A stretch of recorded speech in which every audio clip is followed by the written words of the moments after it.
So my name is Kelly Oeltjenbruns. I'm the Ricker Fellow in Urban Policy Development, and I was at the U.S. Conference of Mayors in Washington, D.C. So this is my site mentor and I. This is Dave Gatton, and he was the Conference of Mayors. The conference is organized into committees and task forces. And so Dave was the staff for the Committee on Metro Economies in the New American City, and then Metro Exports and Ports. So I was in DC, and the main two parts of my fellowship were the first part.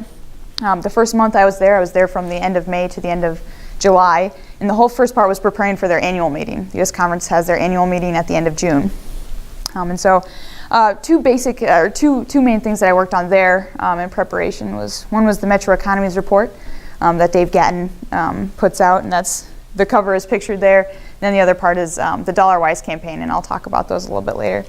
So those were leading up to the annual meeting, and then the second part, after the meeting took place, was preparing for another meeting, and this meeting was going to happen in August, and it was a task force that was created. The New American Opportunity was the task force name, and so I worked on writing the analytical paper that the Conference of Mayors president could take to that meeting. So the results now, these are pictures from at the actual conference that took place.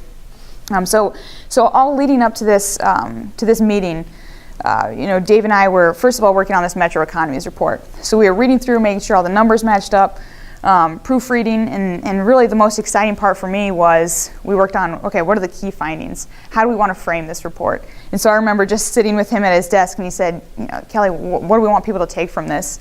And really big on, obviously I'm working with urban policy. They're really big on metro economies, and metro economies are the drivers of the economy of the nation. And so he said, how do we want to frame this? What do we want the press to take away from this? So that was really fun for me. And then the Dollar-Wise program, a financial literacy program, gave out grants to cities if they did financial literacy programming. And so this is James and I. And this is us at our booth at the annual meeting. And this was really when we got to go out and talk to mayors and say, hey, this is what our program is. This is what it can do for you in your city. And really a great chance to bump elbows with a lot of people who are pretty powerful in the political field. And because the Conference of Mayors, you have to be a big city mayor to be a part of it. So really cool being at the annual meeting. And then this was the task force meeting that took place in August. My fellowship was over by then, but really great, calling down to different areas that had implemented early childhood education programs, getting their data, putting that all together in a form that was usable to contribute to this white paper that Kevin Johnson brought. And it was actually used, and Dave was pumped about that. And so what I learned, well, first of all, is working within an organization. So, you hear the title Conference of Mayors, and you may not realize that that's made up of a bunch of staff who have personalities. And so, you working for an organization, you get to get in on the office politics and just how different people bring different dynamics to working together. So that was fun for me to see how that worked. How to work a room. This was something that Dave was pretty big on, and he said, I want you to be able to walk into a room and have a presence there, and really be able to engage with whoever you want to engage with in that room. And so, at the annual meeting, I could sit back and watch him. He was a master. He could go, he just knew how to connect with people so well.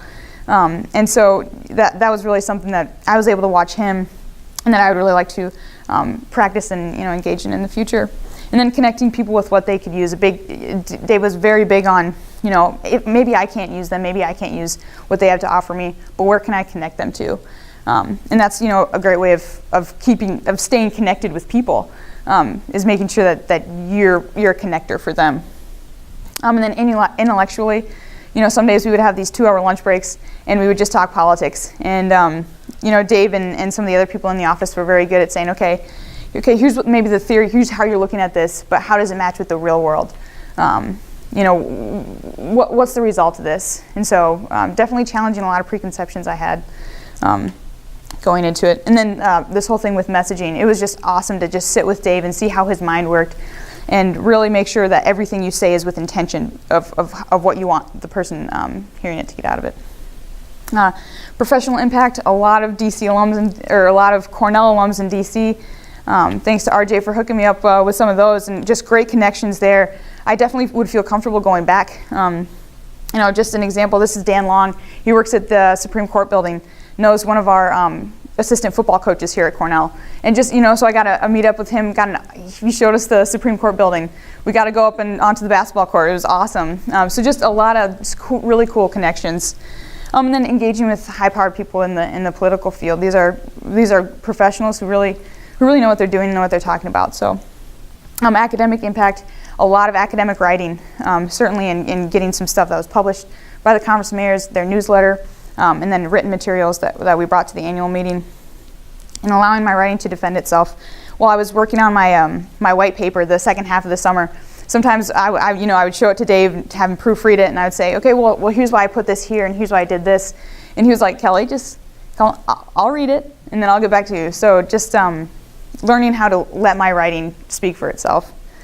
On campus, definitely want to come back, and I have a position in the Student Senate, and so watching Dave, watching other political leaders, and just how they look at things, how they're calm when they interact, and I just know that I can take a lot of this back and use it on Senate, and engaging with other people, and really empowering other people was another thing Dave was certainly big about. So I want to empower the people around me to find solutions.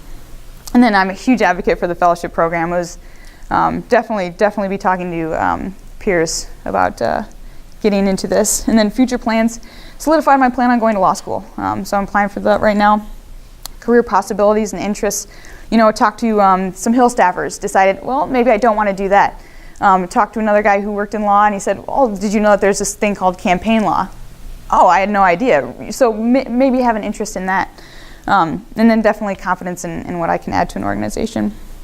DC was the perfect place to do a summer internship. You can see this is Parker Kenyon, another Cornell student who was in DC with me. We got to be there, watch the fireworks over 4th of July. Tons of people. Ben's Chili Bowl, famous restaurant. So DC was an awesome place to be. And with that, I really want to thank, first, the fellowship is given in honor of Reverend Rufus Ricker. I want to thank Robert Sutherland, my faculty sponsor. I'd like to thank Laura Farmer from the Writing Studio. Really helped me put application materials together and then post-fellowship materials together. And then a huge thank you to Dave Gatton for just letting me follow him, letting me watch him, and just really an incredible time that I had in DC. So thank you so much.